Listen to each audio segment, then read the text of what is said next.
বদ্রীনাথ হিমালয়ের কোলে এবং অলকানন্দা নদীর তীরে অবস্থিত এই পুণ্যভূমি যুগ যুগ ধরে হিন্দু আধ্যাত্মিকতার এক অন্যতম কেন্দ্রবিন্দু। শুধুমাত্র ধর্মীয় দিক থেকে নয়, প্রাকৃতিক সৌন্দর্যের দিক থেকেও এক অসাধারণ স্থান।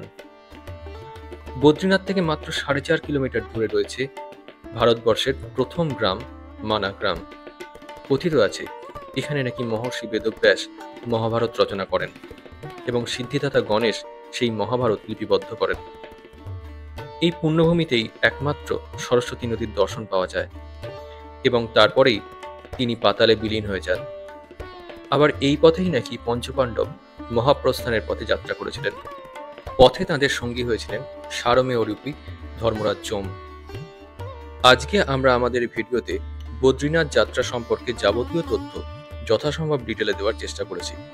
কখন যাবেন, রেজিস্ট্রেশন কিভাবে করবেন, কোথায় থাকবেন, পুজো দেবেন কিভাবে, কিভাবে যাবেন ইত্যাদি যাবতীয় তথ্য এই ভিডিও থেকে আপনারা পেয়ে যাবেন। তাই স্কিপ না করে সম্পূর্ণ ভিডিওটি দেখুন এবং ভালো লাগলে অবশ্যই আমাদের চ্যানেলটি সাবস্ক্রাইব করুন এবং লাইক, শেয়ার ও কমেন্ট করুন। প্রথমেই আসি কখন যাবেন। সাধারণত মে মাসের প্রথম সপ্তাহে মন্দিরের দরজা খোলে আর নভেম্বর মাসে সাধারণভাবে দেওয়ালির পর মন্দিরের দরজা বন্ধ হয়ে যায়। মাঝের এই 6 মাস মন্দির দর্শনার্থীদের জন্য খোলা থাকে। তবে বর্ষার সময় অর্থাৎ জুলাই এবং অগস্ট মাসে প্রবল বর্ষার জন্য এখানে রাস্তায় ধস নামার সম্ভাবনা খুব বেশি থাকে, তাই এই দুটি মাস অ্যাভয়েড করাই ভালো। এবার বলি রেজিস্ট্রেশন করাবেন কিভাবে। বদ্রীনাথ যাবো বলেই যাওয়া যায় না, আগে আপনাকে নিজের নাম রেজিস্ট্রেশন করাতে হবে। তার জন্য আপনাকে যে পদ্ধতি অবলম্বন করতে হবে সেটা আমি ধাপে ধাপে দেখাচ্ছি। রেজিস্ট্রেশন অনলাইন এবং অফলাইন দুটি মোডেই করতে পারেন। অফলাইন রেজিস্ট্রেশন করতে পারেন হরিদ্বারের রেজিস্ট্রেশন অফিস থেকে, আর অনলাইন করতে গেলে যে পদ্ধতি অবলম্বন করতে হবে সেটা আমি এবার দেখাচ্ছি। তবে অনলাইন রেজিস্ট্রেশন করে যাওয়াই সব থেকে ভালো। রেজিস্ট্রেশনের জন্য আপনার ক্রোম ব্রাউজারে টাইপ করুন registration&touristcare.uk.gov.in, এরপর সার্চ দিন। দেখবেন ওদের পোর্টাল খুলে যাচ্ছে।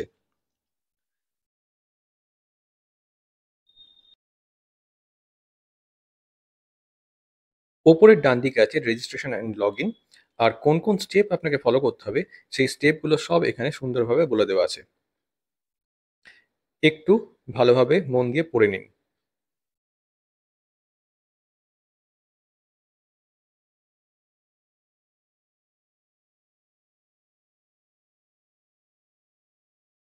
এইবার ওপরের ডান দিকে ক্লিক করুন রেজিস্টার অ্যান্ড লগ ইন অপশনে।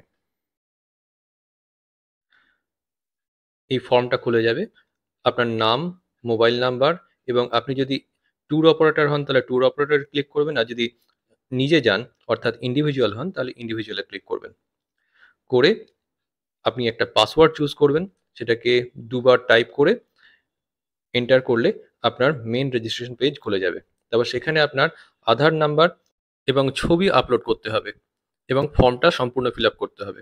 করে এন্টার করলে আপনার রেজিস্ট্রেশন হয়ে যাবে। তারপর সেই রেজিস্ট্রেশন সার্টিফিকেটটার একটা পিডিএফ ডাউনলোড করে নেবেন আপনার মোবাইলে, আর তার একটা সম্ভব হলে প্রিন্ট আউট বার করে রাখবেন, বদ্রীনাথ যাত্রার সময় কাজে লাগবে।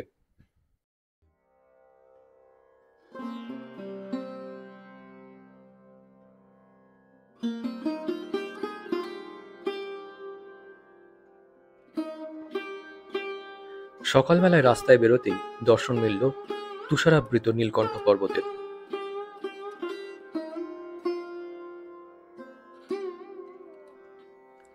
বদ্রীনাথে আসার সব থেকে বড় সুবিধা হলো এখানে পুরো রাস্তাটাই গাড়িতে করে চলে আসা যায়। মেন রাস্তা থেকে বদ্রীনাথ মন্দির খুব বিশেষ দূরে নয়, মোটামুটি সমতল হাঁটা পথ। চারিদিকে বরফে ঢাকা পর্বতের চূড়া, আর তার মাঝখান দিয়ে সদা জমজমাট এই রাস্তা দিয়ে হেঁটে চলার আনন্দই আলাদা। রাস্তার পাশে রুট ডাইরেকশন রয়েছে। এই পথেই শ্রী বদ্রীনাথ মন্দির, তপ্তকুণ্ড আর ব্রহ্মকপাল।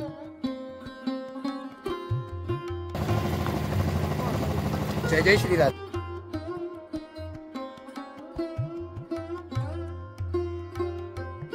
রাস্তার দুধারে অজস্র দোকান তাদের পসরা সাজিয়ে বসে আছে।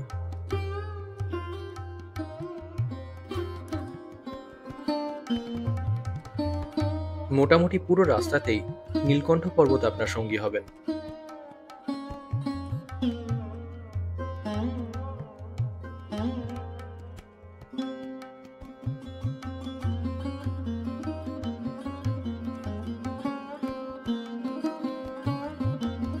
রাস্তার মোড় দেখতেই দর্শন মিলল বাবা বদ্রীনাথের মন্দিরের। মন ভরে উঠল এক পরম আনন্দে। এই পথেও যে সমস্ত বয়স্ক মানুষ হাঁটতে পারবেন না, তাদের জন্য পিট্টুর ব্যবস্থা আছে। পথে রয়েছে পূজা সামগ্রীর দোকান। এখান থেকে আপনার সামর্থ্য মতো পূজা সামগ্রী কিনে আপনি পুজো দিতে পারবেন। सबसे लाइन पे जाना पड़ेगा, वहाँ से भी वही जाना पड़ेगा, प्रसाद ले लो। कितना करके? यह 100 का है, 150 का है, 50 की माला है। माला नहीं चाहिए। ये 150 का। इसमें क्या? 100 का। इसमें ये वाला प्रसाद आएगा भैया, श्रृंगार आएगा, चुन्नी आएगी। 150 में ठीक है जी। इसमें ये वाला प्रसाद आएगा और चुन्नी आएगी। ये 100 का, ये 150 का।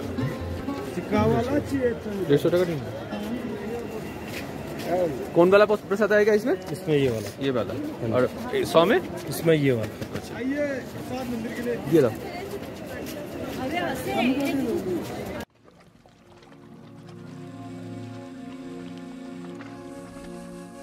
পাশ দিয়ে বয়ে চলেছে অলকানন্দা নদী। সামনেই বাবা বদ্রীনাথের মন্দির, আর ওই দেখা যায় তপ্তকুণ্ড।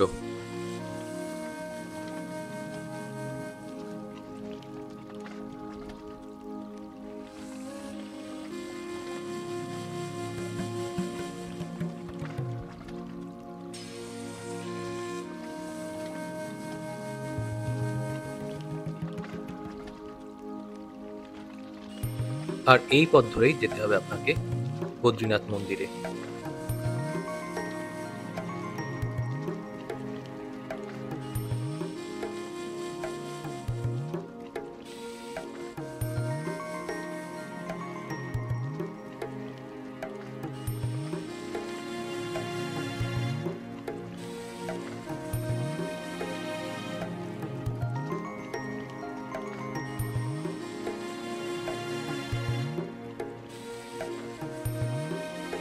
সামনের এই ব্রিজটি ক্রস করলেই দেখতে পাবেন মন্দিরে পুজো দেওয়ার বিশাল বড় লাইন।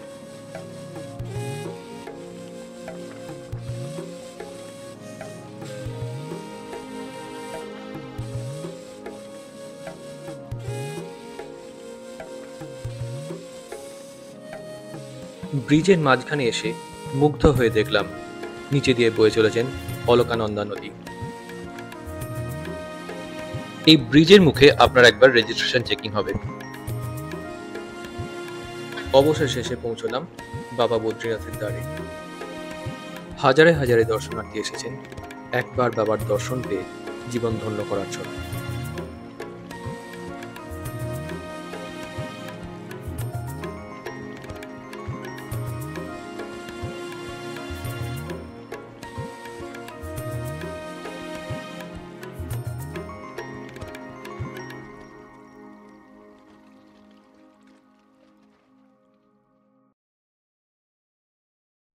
এবার আসি পুজো দেবেন কিভাবে। প্রধানত দুরকম ভাবে পুজো আপনি দিতে পারেন।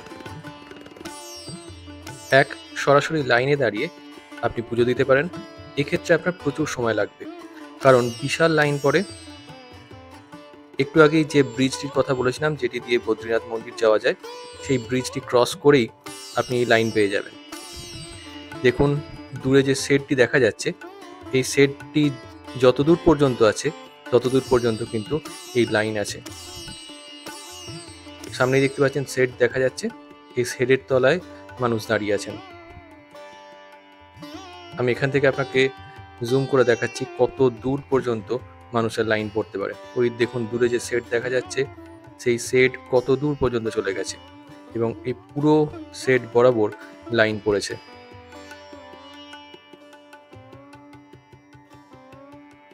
দ্বিতীয় উপায় হলো ভিআইপি এন্ট্রি। এক্ষেত্রে আপনাকে মন্দিরের ঠিক পাশেই কাউন্টার আছে। ওই দেখুন দূরে যে কমলা রঙের বিল্ডিংটা দেখা যাচ্ছে, ওইখানে কাউন্টার আছে। সেখান থেকে আপনাকে ভিআইপি এন্ট্রি পাস নিতে হবে। মাথা পিছু মূল্য পড়বে 2500 টাকা করে। এক্ষেত্রে তুলনামূলকভাবে সহজে আপনি বাবার দর্শন পেতে পারবেন।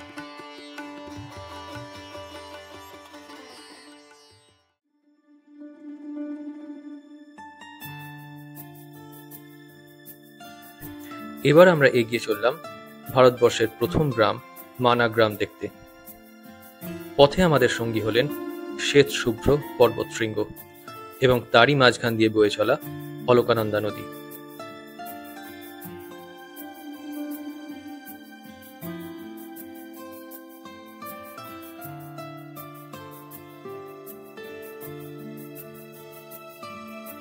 আমাদের গাড়ি পার্কিং এরিয়াতে থেকে গেল। আমরা এগিয়ে চললাম মানা গ্রামের দ্বারের দিকে।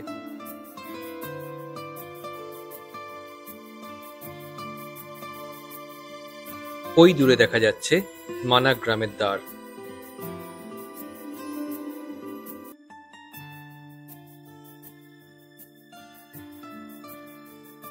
এখানে প্রকৃতি সেজে উঠেছেন তার নিজ মহিমায়। মনে হয় যেন কোনো শিল্পী তার তুলির ছোঁয়ায় সৃষ্টি করেছেন এক অসাধারণ চিত্র।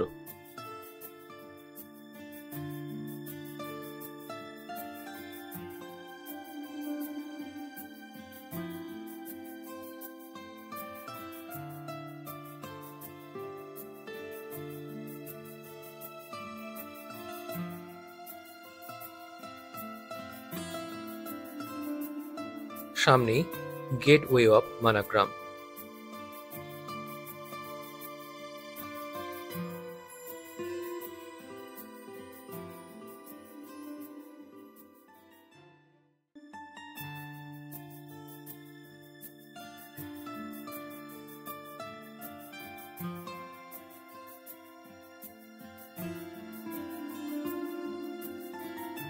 রাস্তার ধারে ছোট ছোট দোকানে স্থানীয় মানুষজন বিভিন্ন জিনিসের পসরা সাজিয়ে বসে আছেন।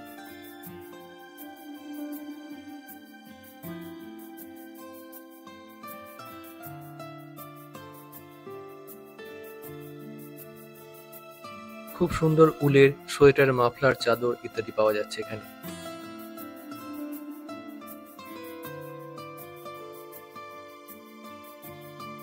স্থানীয় এক ভদ্রমহিলা নিজ হাতে তৈরি করছেন।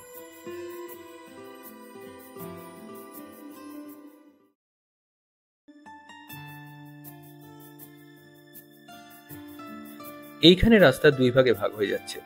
যদি বাম দিক দিয়ে নিচের দিকে নেমে যাওয়া হয় তাহলে পড়বে সরস্বতী নদী, ভীমপুল, সরস্বতী ধাম মন্দির এবং স্বর্গারোহিণী মার্গ। আর যদি ডান দিক দিয়ে উপরের দিকে উঠে যাওয়া হয় তাহলে প্রথমে পড়বে গণেশ গুহা এবং তারপর আরো উপরে উঠে গেলে ব্যাস গুহা।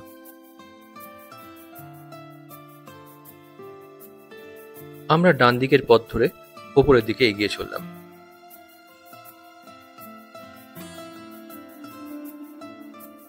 রাস্তার ধারে বাড়ির দেয়ালে চিত্রিত রয়েছে সিদ্ধিদাতা গণেশের ছবি। ওই দেখুন দেখা যাচ্ছে গণেশ গুহার দ্বার।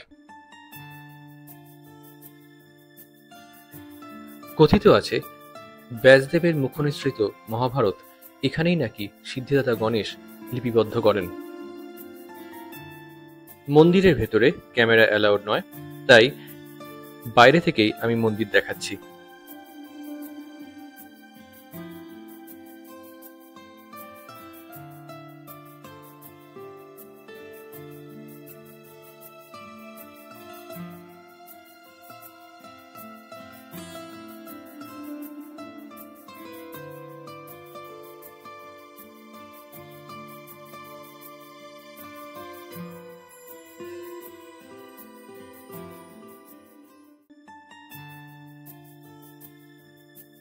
এরপর আমরা এগিয়ে চললাম ব্যাস গুহার দিকে। কথিত আছে এখানেই নাকি মহর্ষি বেদব্যাস মহাভারত রচনা করেছিলেন।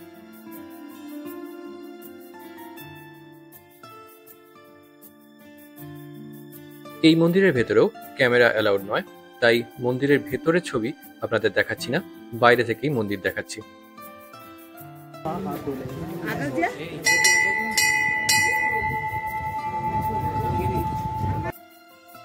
এবার আমরা এগিয়ে চললাম সরস্বতী মন্দির এবং সরস্বতী নদীর দিকে।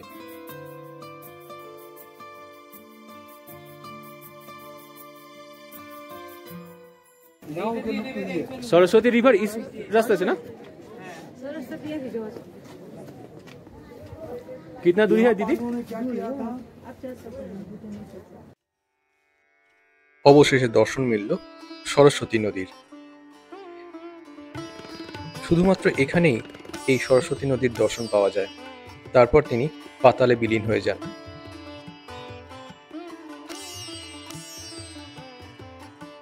সরস্বতী নদীর ঠিক পাশেই রয়েছে সরস্বতী মাতার মন্দির।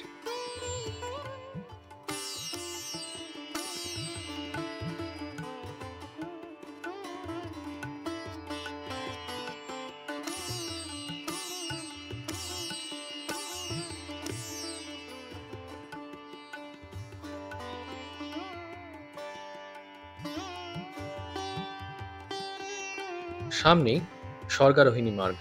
এই পথে নাকি পঞ্চপাণ্ডব মহাপ্রস্থানের পথে যাত্রা করেছিলেন।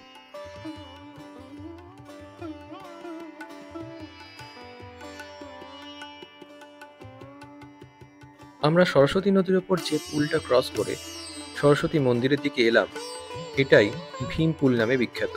কথিত আছে মহাপ্রস্থানের পথে যাত্রার সময় ভীম এই সরস্বতী নদী পেরোনোর জন্য একটি বিশাল শিলা সরস্বতী নদীর ওপর রাখেন এবং সেটি ভীম শিলা নামে বিখ্যাত এবং বর্তমানে এটি ভীমপুল।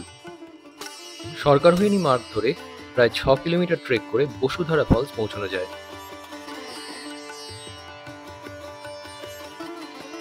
এবার চলুন দেখে নিই বদ্রীনাথে এসে থাকবেন কোথায়। বদ্রীনাথে হোটেলের কোনো অভাব নেই। মে জুন মাসে যদি আসেন তবে হোটেল বুক করে আসাই ভালো, আর অন্য সময় যদি আসেন সেক্ষেত্রে আপনি এখানে এসেও হোটেল বুক করতে পারেন। বদ্রীনাথ মন্দিরের কাছাকাছি অবস্থিত বেশ কিছু হোটেলের ওপর একটা ডেডিকেটেড ভিডিও আমরা খুব শিগগির পাবলিশ করছি। তার লিঙ্ক উপরের আই বাটন এবং নিচের ডেসক্রিপশন বক্সে দিয়ে দেব। এবারে আসি বদ্রীনাথ যাবেন কিভাবে।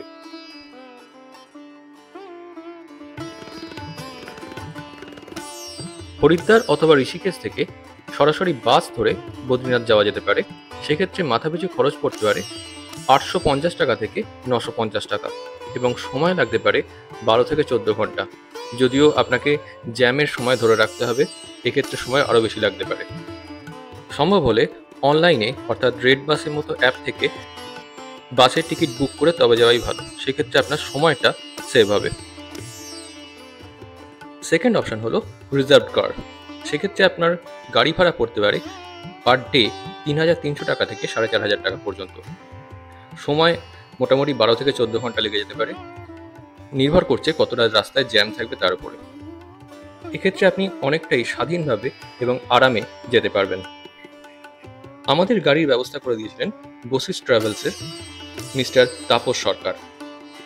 ওনার সঙ্গে যোগাযোগের জন্য ওনার কার্ডের ছবি স্ক্রিনে দিয়ে দিলাম, প্রয়োজন মতো যোগাযোগ করে নিতে পারবেন। আমাদেরকে খুব দায়িত্ব নিয়ে সুন্দরভাবে এই ট্যুরটা করিয়েছিলেন। তাহলে বন্ধুরা, আজকে এই পর্যন্তই। বদ্রীনাথ মন্দির এবং হিমালয় পর্বতের অপূর্ব দৃশ্য দেখতে দেখতে আমাদের ভিডিও আমরা এখানেই শেষ করছি। পরবর্তী ভিডিও খুব শিগগিরই আসছে।